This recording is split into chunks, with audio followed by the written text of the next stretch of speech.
នៅផ្ទះស្លឹកប្រយ៉ាឈឺសំអនឈឺសំអូន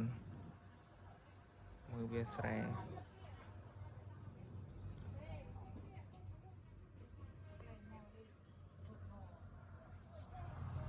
ភាព fresh នៅនេះ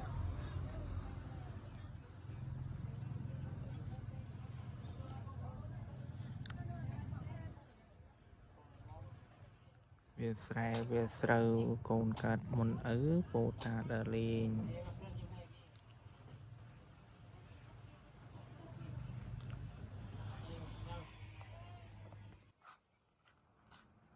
ណាចាស់ណាខ្ចីខ្ញុំឯងបងកើតណា